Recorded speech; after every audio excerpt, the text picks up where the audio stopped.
Hey there, bibliophiles and those raising bibliophiles. Without ratings and warning labels, knowing which books are appropriate for your children to read is like navigating wild terrain without a map and a compass. I don't know about you, but I have been burned more than once handing my child a book that I thought was clean and appropriate for them to read. I'm a fellow mom, educator, reading specialist, and literary enthusiast trying to find great books for my children and yours to read. So if you're looking for a real review from a mom with a biblical worldview, then welcome and enjoy this week's book review. So this week's book review is Beyond the Far Horizon by Carolyn Leiloglou. And this is book 3 in the Restorationist series. If you are encountering this series for the first time, book 1 is told from Vincent's perspective, book 2 from Georgia's, and book 3 from Ravi's. So readers are going to encounter Ravi originally in book 1 as he works with Aunt Adelaide. In book 2, there is a shift as he sort of is helping Vincent and Georgia capture Aunt Adelaide. And then in book 3, we're really dealing with Ravi's sort of emotional fallout from all that has happened to him. Before I go any further, I'm going to read a little bit of the opening of this book to kind of give you a taste of the story and the writing style. Ravi clutched the book-sized frame he'd stolen to his chest, where he could feel his heart pounding. He leaned against the door to the room he shared with Vincent and sighed in relief. The frame was the perfect size to fit in his backpack, the first piece of his backup plan in case this alliance with the restorationists went sideways. It had taken him weeks to locate the right frame, even though Mr. Leo stored them in every nook and cranny of this eccentric, disorganized house. Ravi had needed to be careful. He couldn't just take a frame from Mr. Leo He couldn't just take a frame that Mr. Leo was likely to reach for in his work. This frame he was pretty sure wouldn't be missed. The only problem now was he had no idea what painting it belonged to, and no painting meant no escape plan. It wasn't that he was trying to leave exactly, but he'd been prisoner to the lady, or Adelaide as the others called her, for so long that not having a way out made him claustrophobic. When he decided to join Vincent, Georgia, Mr. Leo, and Mrs. Arte, he'd thought it would get easier to trust them. After all, Mr. Leo had been friends with his parents. He even claimed to be Ravi's godfather. But the lady had known his parents too, and she'd still done terrible things. How could he be sure that he wasn't just being used? Again, he'd volunteered to help, but there was no way to really know he wasn't being manipulated now, however much he wanted to trust that he'd found the good guys. Ravi slumped onto his bed and picked up the old Polaroid photo from the bedside table. Mr. Leo had given him the picture of toddler Ravi holding a red-haired baby Georgia. The old man had probably meant for it to be another thread to attach Ravi to their family, to the restorationists. The trouble was, Ravi had no memory of that moment. He couldn't connect the boy in the picture with the one he was now, formerly kidnapped, trained to steal and deface art, to use his skills to make one woman wealthy and powerful, the same woman who had betrayed his family and stolen his chance at understanding his own identity, which was why he needed an escape plan.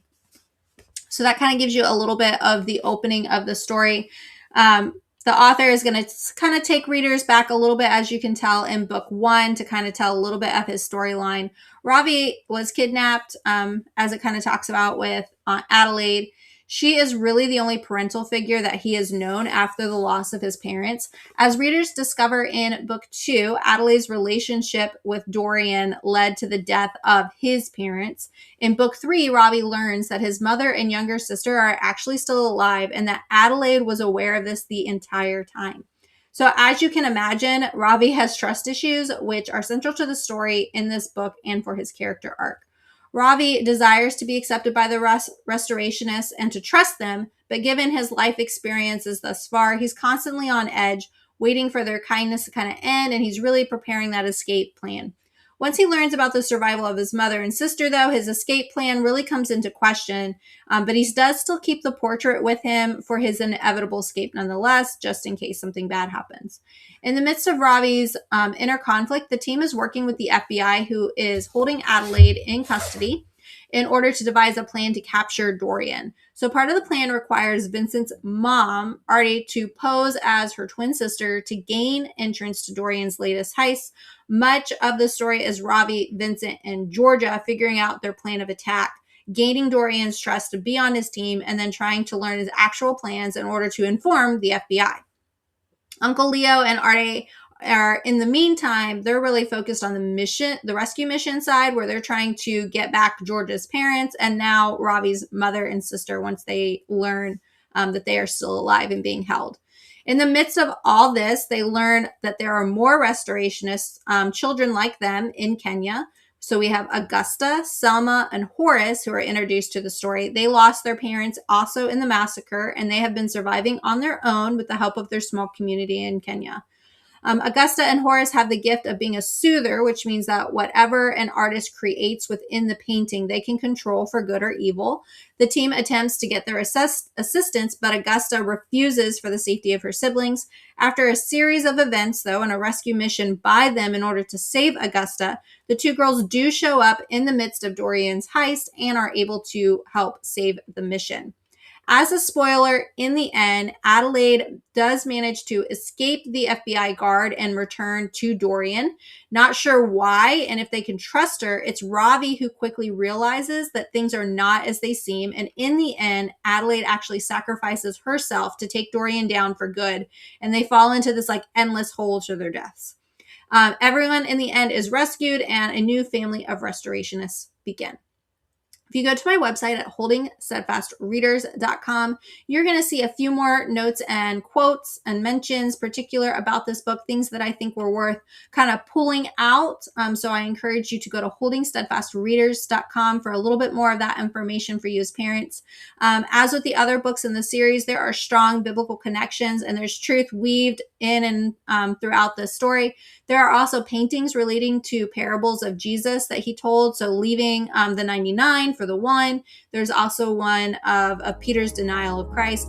These images are used as opportunities to convey scriptural truth and to kind of minister to Ravi and the reader's hearts. Additionally, there is the constant kind of representation of forgiveness and understanding.